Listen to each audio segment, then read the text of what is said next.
Om Tare Tu Tare Tu Re Soha. Om Tare Tu Tare Tu Re Soha. Om Tare Tu Tare Tu Re Soha. Om Tare Tu Tare. All right. Well, as it is Wednesday, we are engaging in these very precious teachings provided by His Holiness, the 14th Dalai Lama, and Thubten Chödron. So those of you who've been following along, you know that this is a decades-long project to bring the Lam Rim, the stages of the path to enlightenment, into a really sweet explanation for a Western mind. So there's a series of books we'll be going through. It's, I don't know, 4 to 7 book series, depending on where you get them. And we're in a great place. We're approaching the Buddhist path. And so we've already covered some of the Buddhist perspective. So we start with, what's the Buddhist view on mind, on rebirth, on self? And we've unpacked that as we've got to this point today. And this point today is the Four Noble Truths. And the section of the book here is really just going to give a very pithy and I think very unique explanation of the problem, samsara, and the solution, awakening. And what it's doing is just going to give this concise framework of the Four Noble Truths. And then, of course, the majority of our time over there, however long it takes to go through these texts, would be how we engage in this path of understanding ourselves and our experience. So I really thought that this little section of the book was really uniquely presented. So I'm looking forward to sharing that with you. Let's pop that right up. The Four Truths of the Aryas. The topics of the first discourse the Buddha gave after attaining awakening, the Four Truths of the Aryas, well known as the Four Noble Truths, form the foundation and structure of the Buddhist path. He taught these at the beginning for a specific purpose. Each sentient being has the innate wish for stable peace, happiness, and freedom from suffering. The longing for these motivates us to engage in many activities in an attempt to gain them. However, until now, everything that we have done has not brought about that stable peace and joy because we live in cyclic existence. We call that samsara. The state of having a body and mind under the influence of mental afflictions and karma. Mental afflictions, I use klesha and karma, mental afflictions. So right there, he's pointing out what samsara is. Samsara, this cyclic existence, is a state of having a body and mind under the influence of mental afflictions and karma. He doesn't say samsara is a place. He says it's a state of having a body and mind under the influence of mental afflictions and karma. And that's really important. A lot of people think, well, samsara is a place, nirvana is a place. And it's actually how we experience ourselves in the world is whether we're in samsara or nirvana. Within cyclic existence, we encounter only dukkha, unsatisfactory conditions and suffering. So dukkha is the opposite of this bliss, this our natural state of being. Dukkha is, a lot of times it just translates as suffering. Here, a little more nuanced, unsatisfactory conditions and suffering, dis-ease, discomfort, a state that basically will not provide a lasting happiness. There's always going to be an issue. That happiness we have will be fleeting, will be momentary, and it won't be very stable. And then we're also going to experience struggles, worries, fears, anxieties. Without choice, we take a body that gets old, sick, and dies, and have a mind that becomes anxious, fearful, and angry. The I, the person that is merely designated independence upon body and mind, revolves in cyclic existence. Our five aggregates of body and mind are unsatisfactory by nature and can constitute the first truth of the Aryas, the truth of dukkha. So I think this is an interesting explanation right off the bat. The first noble truth, truth of suffering, is an explanation of samsara, and going right to a pinpoint that it's not a place that we're stuck. It's a way of experiencing our life that's stuck.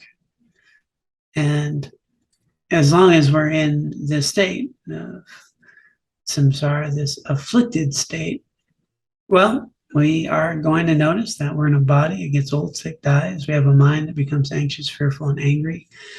And we have times where we don't experience that. We have times there we feel pretty good, have some joy, have some happiness.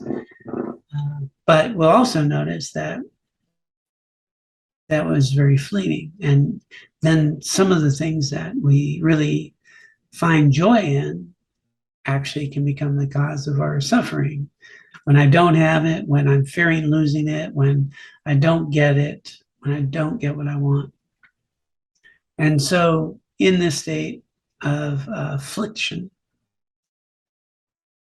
we don't see ourselves clearly, and we keep seeking happiness in a way that really can't last, and we're kind of stuck in this way of being. He's going to unpack a little more.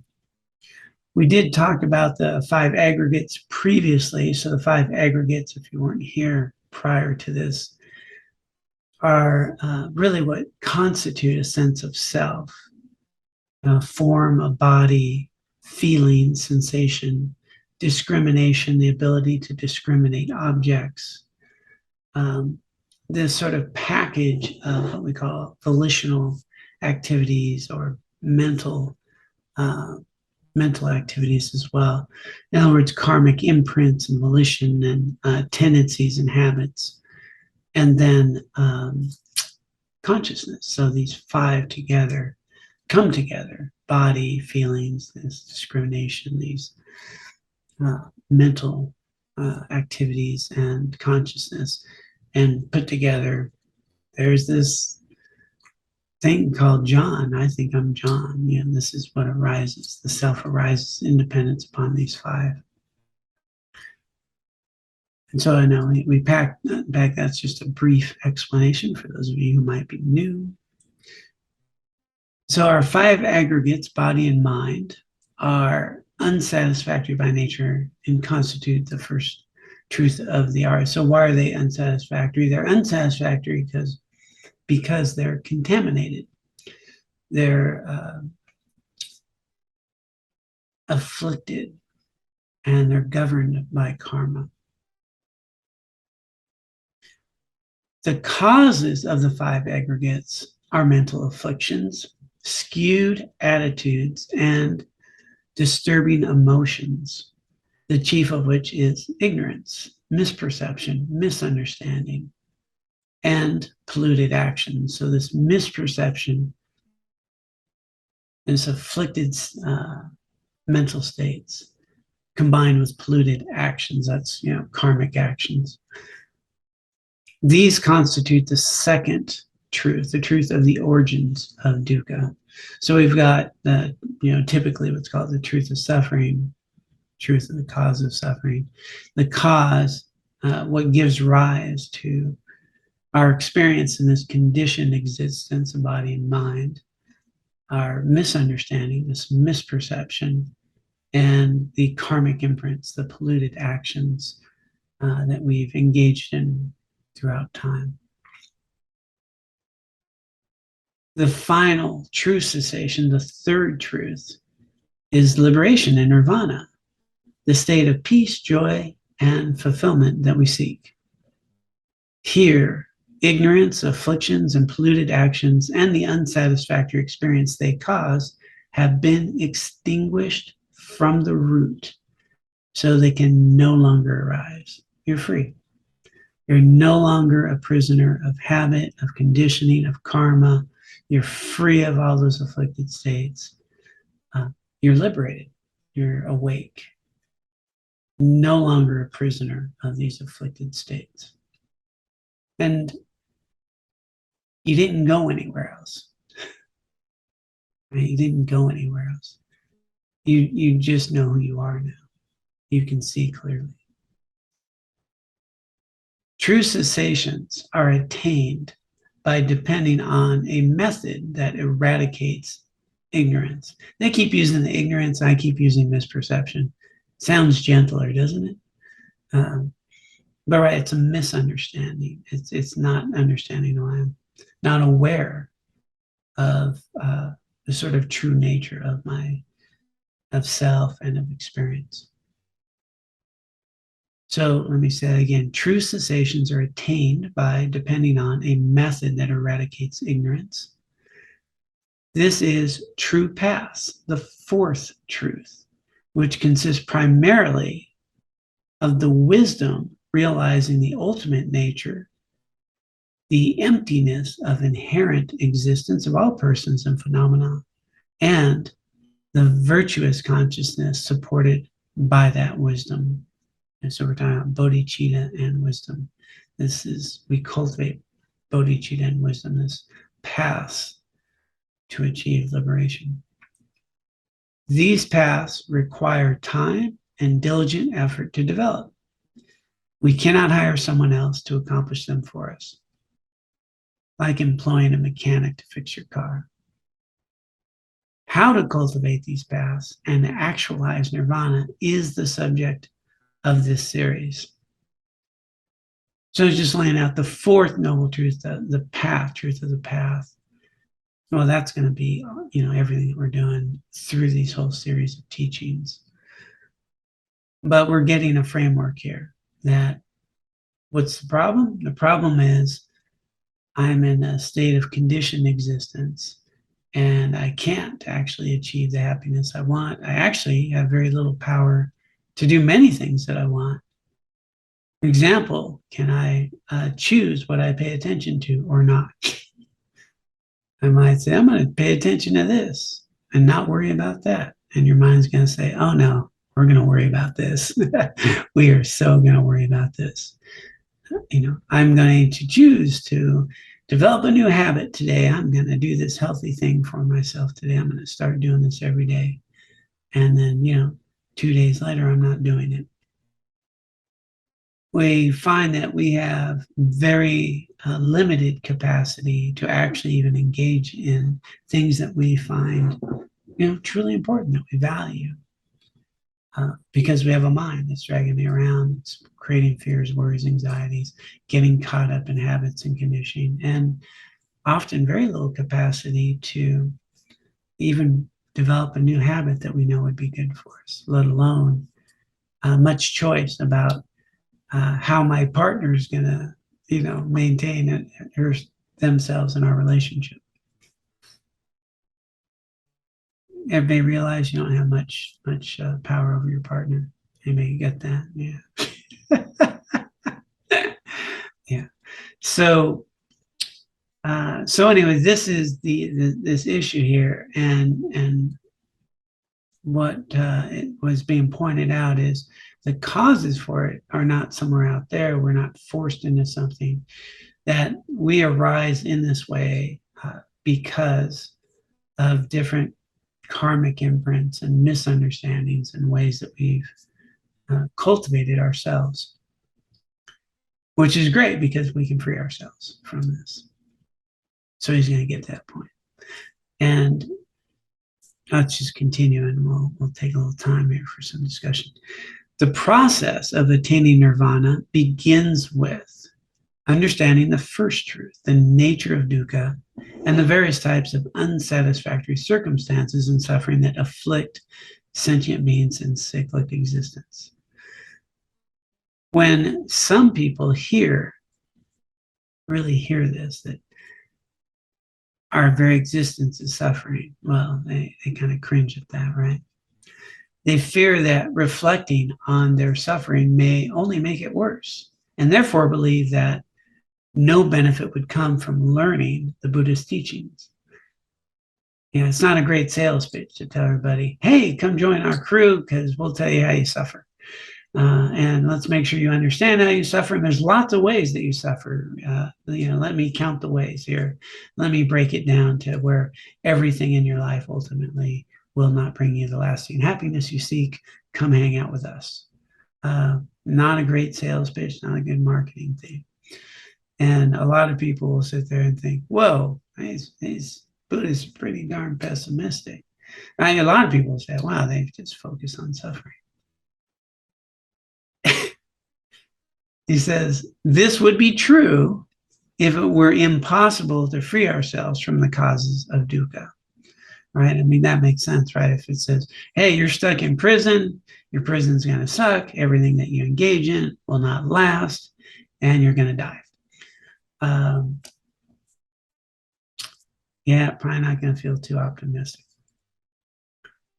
However, since the root cause of dukkha, ignorance, a mental factor that misapprehends reality and grasps phenomena as inherently existent, is erroneous. It can be eliminated by wisdom that sees things as they really are, as empty of inherent existence. In other words, what he's saying is, we're not stuck, we're not broken. This is not an eternity sentence. That actually, if I understand I'm sick, I know how to get healthy. If I know what the problem is, I know where the solution is. So the very understanding of the nature of dukkha is something to get excited about, because I can now start eliminating the prison on it. And it's simply by understanding myself better and understanding experience better. That the more I recognize and understand the nature of self and experience, true causes of happiness, true causes of suffering, well, I'm going to start creating the true causes of happiness and start eliminating the causes of suffering. I have a pathway, I have a treatment plan. And so it's very inspiring. We don't get all caught up in that. It's just, yeah, this is a temporary thing, and I have the opportunity now to be free. So generally, Buddhists are pretty perky people. As a matter of fact, most monks I know are quite a sense of humor. So let me get back to this here. By gradually eradicating ignorance and other afflictions, we can bring greater satisfaction and freedom into our lives. After all, its causes have been accumulated. We attain the final true cessation of dukkha, its causes, and attain nirvana. While nirvana may sound like a far-off goal, we can easily see steps going in that direction. The more we cease anger, the greater harmony we experience. The more our greed diminishes, the greater contentment we have. As we gradually reduce ignorance and afflictions through the application of wisdom, tranquility, and fulfillment, correspondingly increase, culminating in nirvana. I'm going to read that again. It's such a sweet sentence.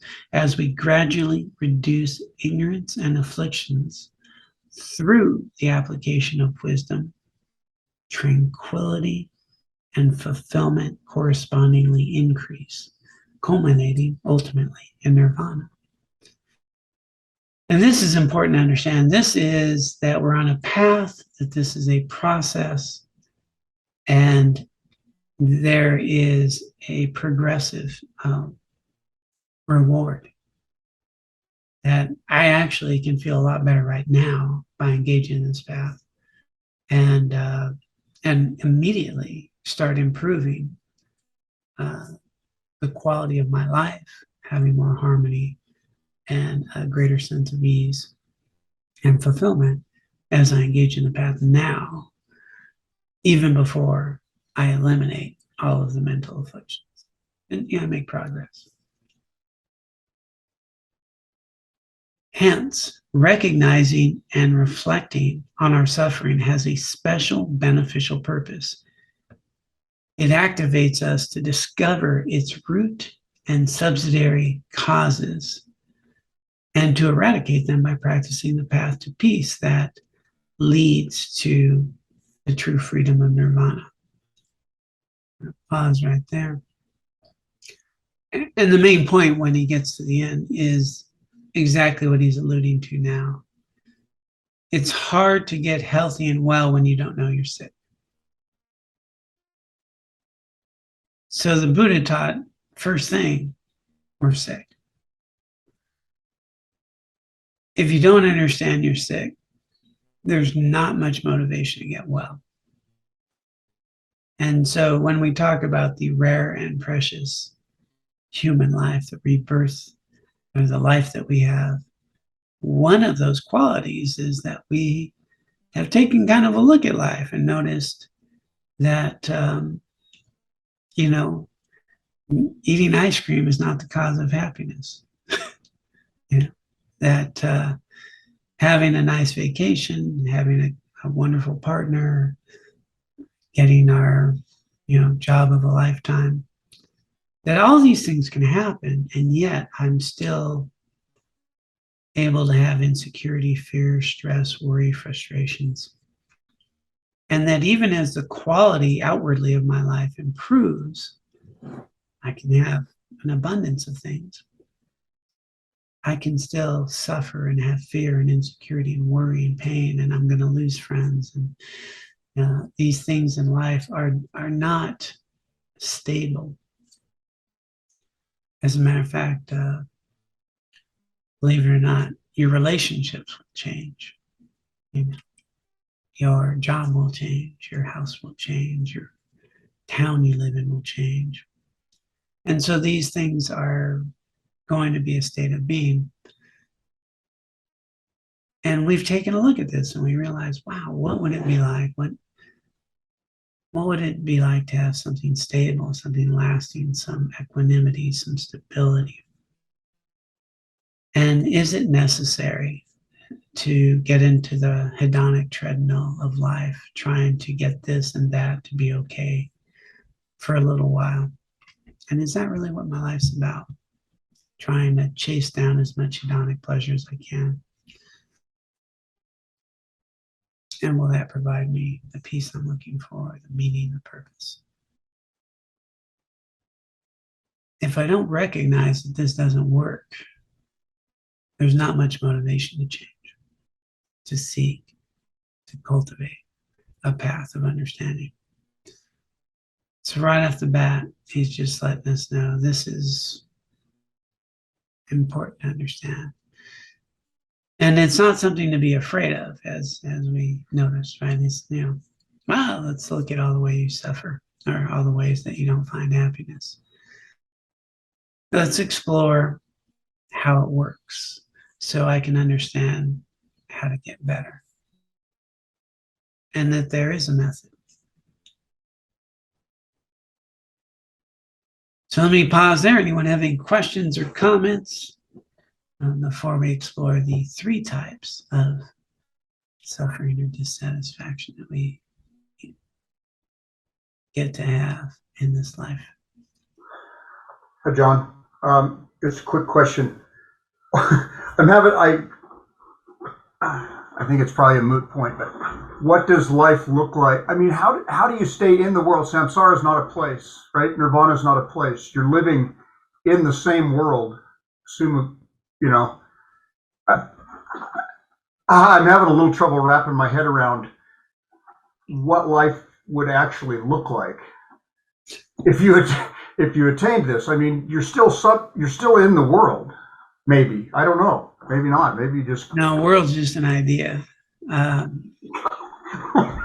Yeah. So, but let me answer that more as I think, which is very skillful, but like Jitsuma Tenzin would say, uh, whatever someone says, it's not like that. In other words, awakening, it's beyond concepts, but it's beyond a conceptual mind. And then what happens is people try to explain it using concepts. And so whatever it is, it's a pointless discussion. What we can talk about is what it is not. It is not afflicted. It is not caught up in karma. It's not conditioned.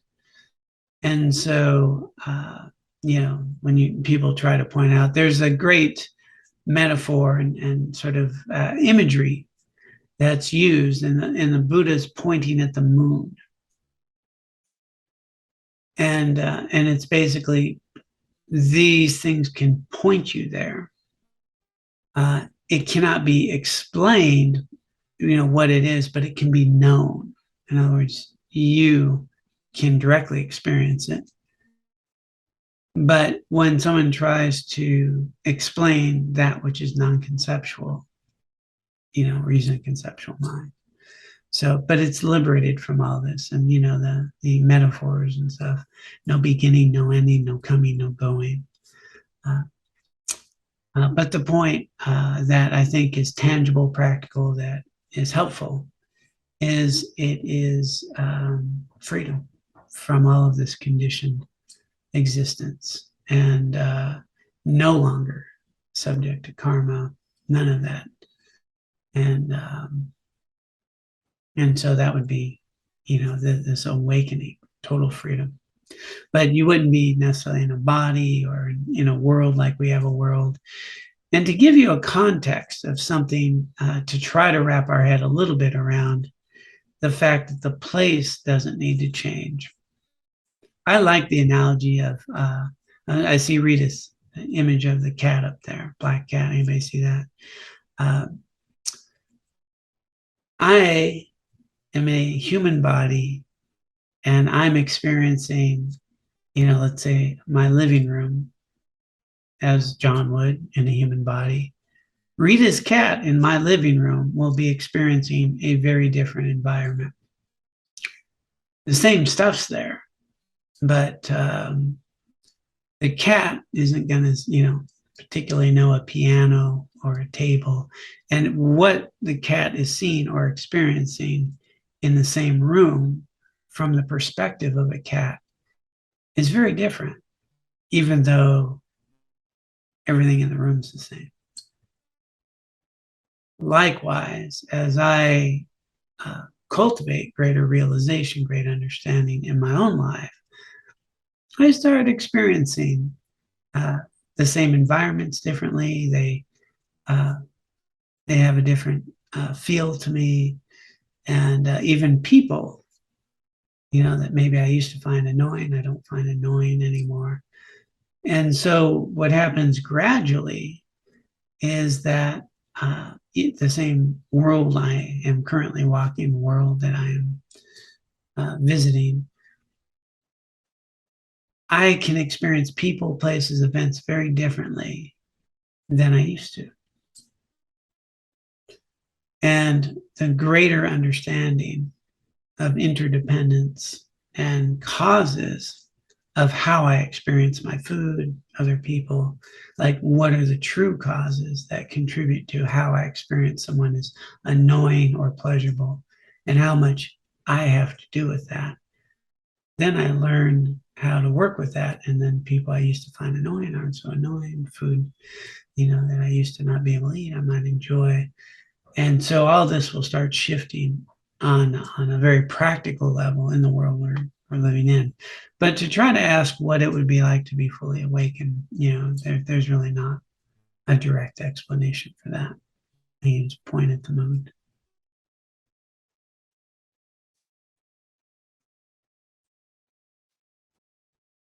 So for me, I'm a practical person. And what I like to do is, if I start testing causes suffering, causes happiness, I start checking in my own experience. Am I suffering less? Am I have more peace and joy? Do I have more stability? And how is my emotions? And is the quality of my experience of my life getting better as I question and seek to understand the very nature of myself and reality, and explore that? So that's how we begin the journey of testing.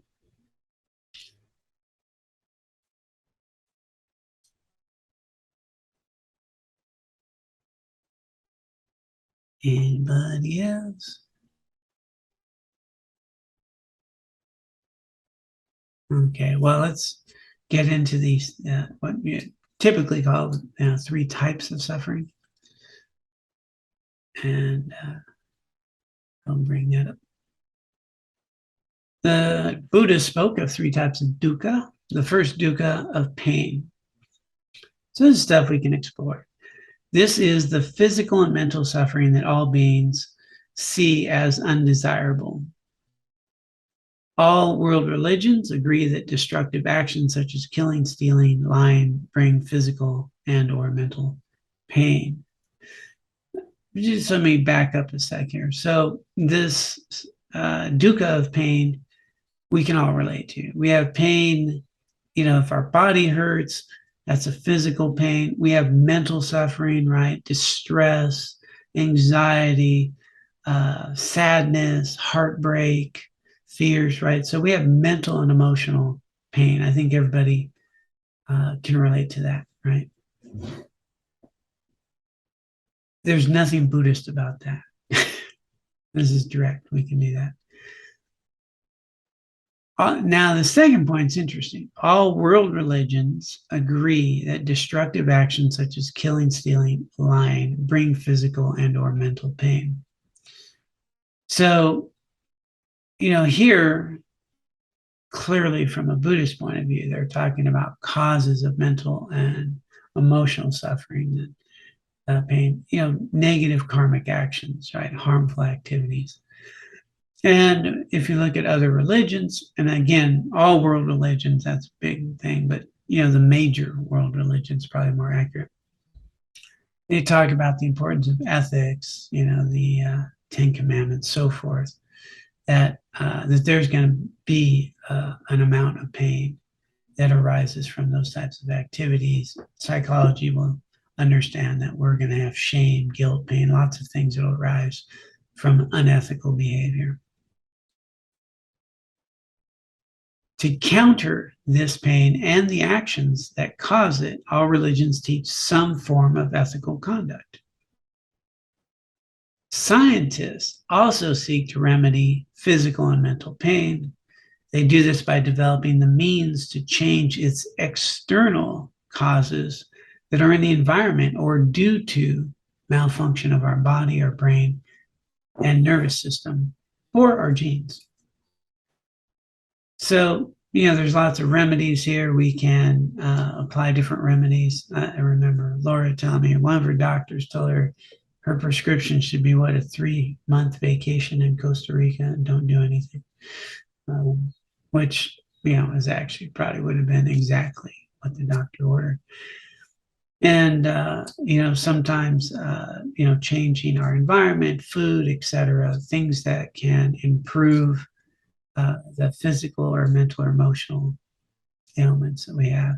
Pretty normal. We have it. There's some remedies. The second type of dukkha is the dukkha of change, which refers to worldly happiness.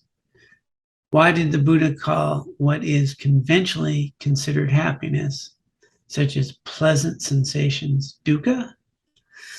Right? Why would something that seems, I'm just thinking of a jelly donut right now, something pleasant, suffering.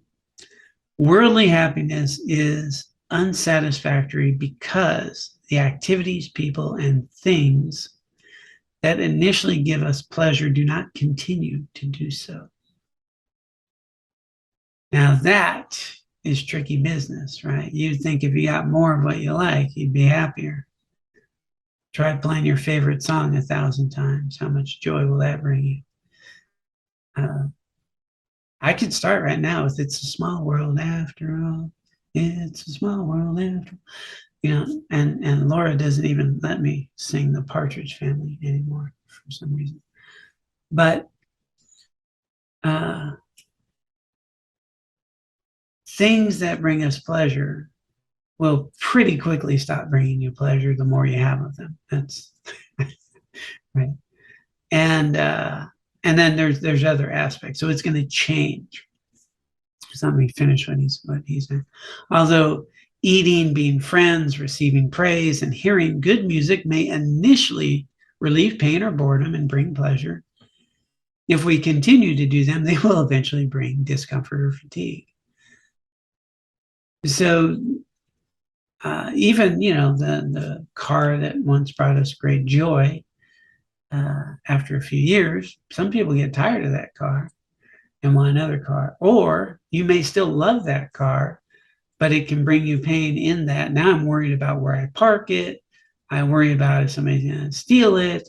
I'm worried about, maintaining it, or it breaks down, or, what do I need to do to maintain it? In other words, I can spend a lot of time and energy trying to preserve, the thing I love. And it can also create a lot of stress. And now this will happen with relationships. It'll happen with your home. It'll happen with, our job. Our jobs change, right? I love the fact when people are excited. I got a new job. Man, this is wonderful. I nailed this job. And then you talk to them a little while later. Man, I have to go to work. Oh, geez, I have to go to work. I'd rather be off today. And so even our jobs change, relationships change. And so these things in and of themselves do not provide this lasting happiness. It changes.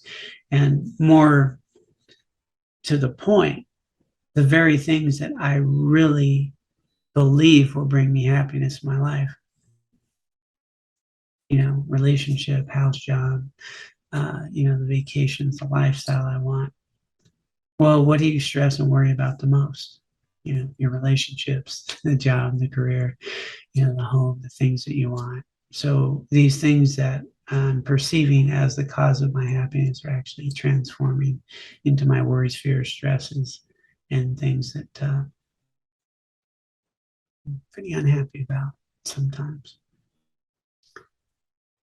Most people do not recognize worldly happiness as being unsatisfactory by nature, although many religions do.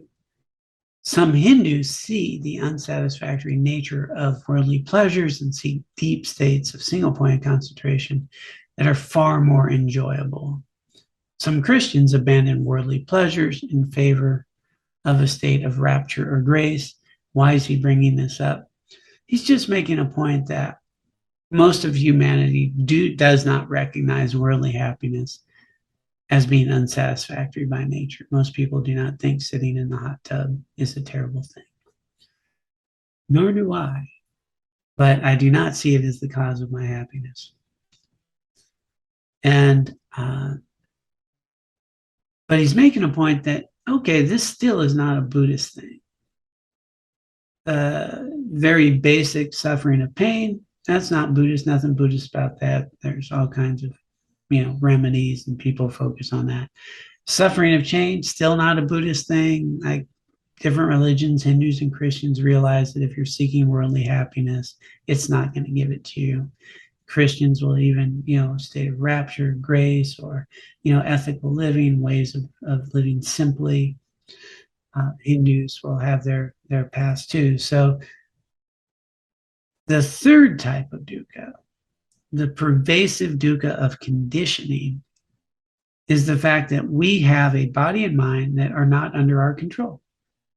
Without choice, we take a body that is born, falls ill, ages, and dies. Between birth and death, we encounter problems, even though we try to avoid them. We cannot obtain everything that we want, even though we try hard to get it. And even when our desires are fulfilled, that happiness is not stable. We become disillusioned or separated from what we crave. When we become disillusioned or separated from what we crave. No, it wasn't when, it was, I'm going to read that again.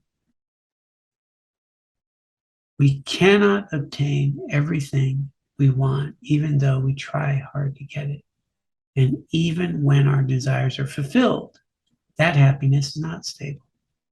We become disillusioned or separated from what we crave. And so we get it and then we lose it and we're not happy. Or we get it and, believe it or not, that flip phone that you were really happy to get some years back, or it's not that thrilling today. Some people don't even want a 19-inch diagonal color TV without a remote. I remember being very excited about getting a 19-inch color TV. We had to change the channels manually. It was the thing. This description of the third type of dukkha, the pervasive dukkha of conditioning, is unique to Buddha Dharma. This is where we enter Buddhism. Neither other religions nor science identify our taking a body and mind under the control of ignorance, afflictions, and polluted karma as problematic. They don't look for the causes of pervasive dukkha of conditioning, let alone work to eliminate them. Instead, they try to make the situation better by focusing their efforts on eliminating the dukkha of pain, the discomfort of things. So here's the point he's making. There's the sort of suffering that we all know, suffering of pain, suffering of change, we can relate to, we can get that. But this third type of suffering, the suffering of being under conditioned existence, of the inability to even do what I want sometimes, right? I mean, even the very simple thing, like placing my attention on the breath for 5 minutes, and how impossible that can be, let alone having a worrying mind and saying, I totally understand that I don't need to worry, and worrying will not help this. And your mind will say, oh, we're going to worry, right? To really start to notice how much habit and conditioning I have, that I can have another human being whom I find annoying have to sit at a dinner table with me for an hour. And I could find that incredibly painful, to sit and eat a meal with another human being. Somebody else is enjoying their company. I'm in pain. And all I'm doing is eating a meal with somebody. That this conditioning, conditioning that I have, this karmic imprints, this habitual way of misperceiving that person's the source of my suffering, is just underlying my very experience. And the problem is, the answer often is to get away from that person who you find annoying, and then you'll be no longer suffering. The problem with that, of course, is as long as you make that, if you think that person's the cause of your suffering, first off, where's your annoying? It's not in them, right? It's in us, and it's in my mind, in my body. And then if I try to get rid of that person, well, any person that's like that person, I'm going to find annoying. I'm going to have a lot of annoying people in my life, because anyone that's like them, my mind identifies, labels, sticks, avoid them. And so we're just going to have a lot more suffering. So this conditioning suffering, this pervasive suffering, an experience that is conditioned and limited, it's afflicted, it's misperceiving causes of suffering, it's misperceiving the sense of self that we have. It's misperceiving our whole experience. This is Buddhist. This is what he says you have to recognize to get better. Having identified the pervasive dukkha of conditioning as the basic unsatisfactory condition we sentient beings suffer from, the Buddha sought out its root cause. He was basically saying, do we need to suffer like this? Is this necessary? And that's what he spent his life. That's what he went out to check. He identified it, the root cause, as the ignorance grasping inherent existence, and saw that this ignorance can be eliminated completely only by cultivating its opposite, right? The cause is misperception. The opposite is the wisdom, perceiving the emptiness of inherent existence, seeing things as they actually exist. Here, the Buddha's teachings on selflessness, anatman, become very important.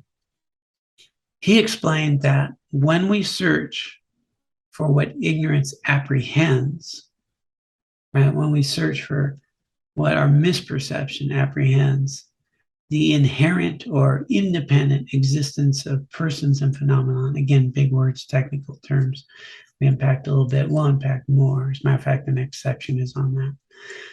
But basically, when I look for my wife, Laura, and I know who Laura is, and Laura has these qualities, and she's got that body.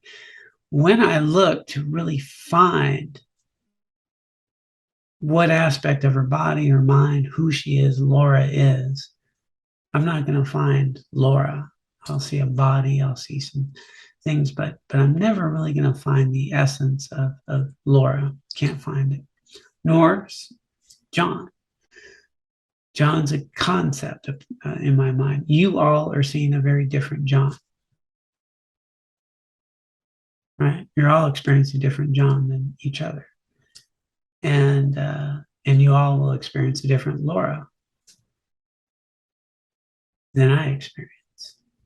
There's no independent Laura or John that we all see and all see the same, and it's independent from your perceptions and experience. And so when we look for that, we're not going to find that independent, separate Laura or John. The wisdom that realizes this, the true path, has the ability to gradually eradicate all ignorance from the mind, resulting in nirvana, the true cessation. Here we see that the Buddha's explanation of the origin of dukkha, the ultimate nature of reality, the wisdom realizing it, and the attainment of nirvana are also unique. And so this is the Buddhist path. In this way, the Dharma, true cessations, and true paths is a unique refuge. Now, I love the way he puts that. The Dharma, what's the Dharma? The Dharma is true cessations and true paths.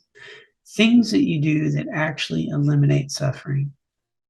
The path to cultivate this understanding. It's a unique refuge, something you can rely upon. The Buddha who taught this Dharma is a unique teacher, and the Sangha, those followers who have realized directly the lack of inherent existence, are unique companions on the path. These three objects of refuge, as described in Buddhism, are unequaled and are not found elsewhere. So this is this distinction that they're making. When somebody, a lot of people say, what makes you a Buddhist? A lot of times the answer is taking refuge in the three jewels of refuge, Buddha, Dharma, Sangha. And he's explaining what this is. The Buddha, the teacher, the Sangha, the realized beings who have followed the path and have awakened, the Dharma, the teachings of true cessations, true paths. That we can rely upon these, that these make sense, that this is a refuge. And this would be what we'd rely upon in a Buddhist teaching to become Buddhist. So here he's just outlining this is what is Buddhist path. The situations described in the Four Noble Truths were not created by the Buddha. He didn't create anything. He simply described things as they are, right? He sought to say, do we need to suffer? How's this thing work? And oh, here's how it works, and here's how you stop suffering. If dukkha, its origin and cessation, and the path did not exist, there would be no need to practice Dharma. Of course, it's up to each of us to test the veracity of the Four Truths for ourselves. By observing our own experience, we will come to know that dukkha, its origin and its origins exist, right?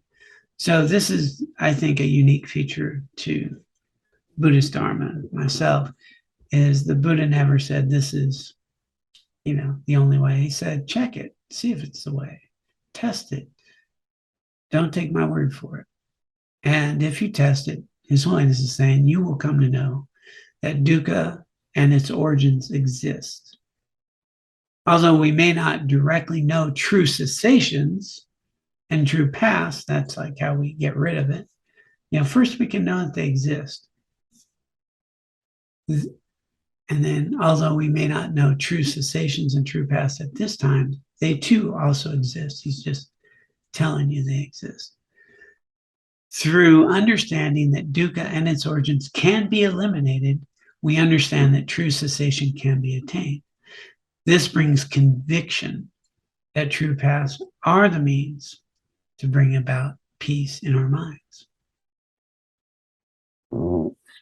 And so in this concise explanation of these four noble truths,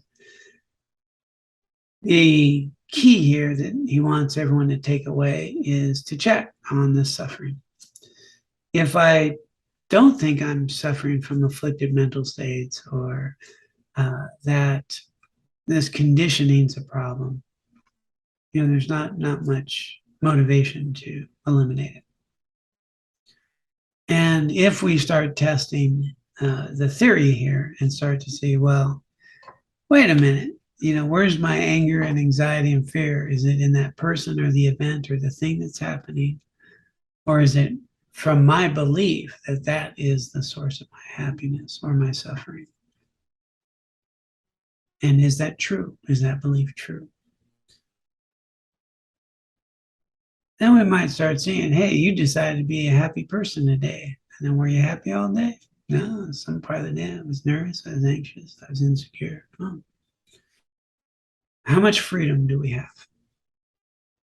And then we can start to explore, well, where's the real source of me feeling annoyed or fearful or stressed? Is it the event, or is it how I'm perceiving the event? Is it my labeling and perception of that event as though that if this happens, then I'll be happy. And if this happens, I'll be suffering. And how much of my life is trying to manage the world out there to bring me happiness or to avoid suffering? And is that really the way it works? Or are there methods to recognize how content you can be right now? I mean, look at the abundance in your life. Look at the abundance in your life. You can walk and talk, you got food, you got clothing, you got access to, just probably climate control. A lot of people do. Some people have really nice thread counts on their sheets. I bet some of you have those. We have a lot of luxury. We have an incredible amount of abundance. We have more of anything you can imagine to be comfortable. And yet I can have a mind that's discontent.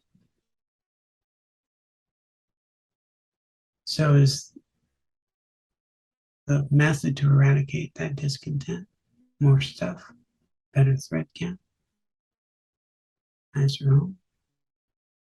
Or is it recognizing that you're grasping to something that can't offer you what you've been trying? Are we perpetuating something? What if I started cultivating contentment instead of desire? How would my life be different?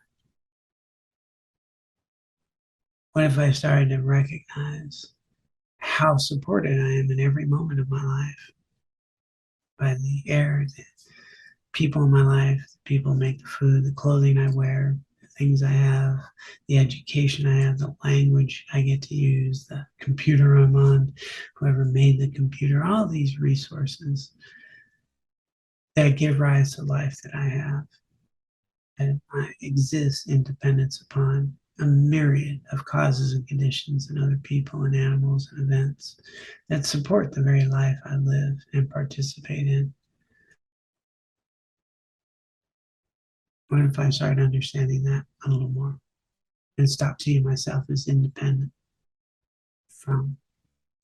Because that's a misperception.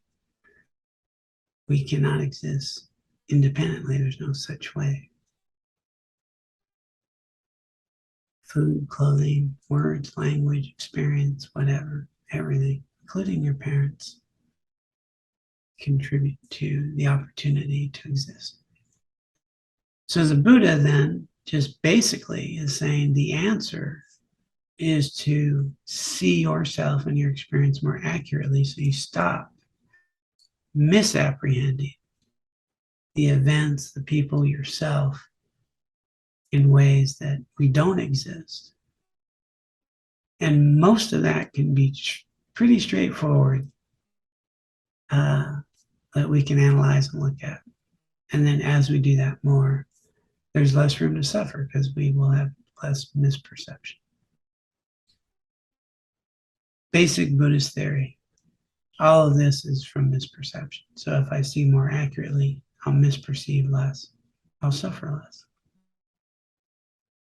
While you're pondering, I'll just mention. So in this series now, they're giving us this Buddhist sort of framework. And the next section actually is on what more accurately what we call sort of the empty nature of phenomena. And what we mean by that's big words, often misunderstood. And what's that mean when we say that? When we talk about dependently arising experience and labels. And so as we go through this whole first section is really the introduction, approaching a Buddhist path, understanding the way that they are basic Buddhist philosophy. And then we're going to unpack, this whole, as he pointed out, the methods to start understanding and seeing more clearly and cultivating this wisdom. Let's go ahead and dedicate the merit that we have cultivated here on this Wednesday evening.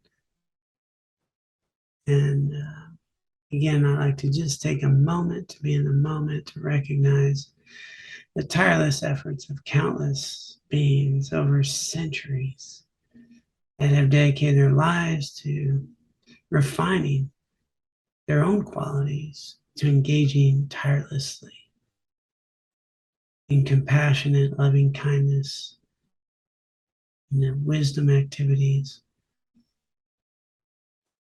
so that they can be of ultimate benefit to all beings, to translate teachings, to put them into practice, to make them available for us. And for all of our efforts that have continued to create and support the path of freedom, path of compassion. So let us dedicate all the merit and wisdom that we cultivate for the benefit of all beings and for our continued spiritual growth. And we can include that in our dedication prayer here. By this merit, may I soon attain the enlightened state of Guru Buddha, that I may be able to liberate all sentient beings from their sufferings. May the precious Bodhi mind not yet born arise and grow. May that born have no decline, but increase forevermore. Om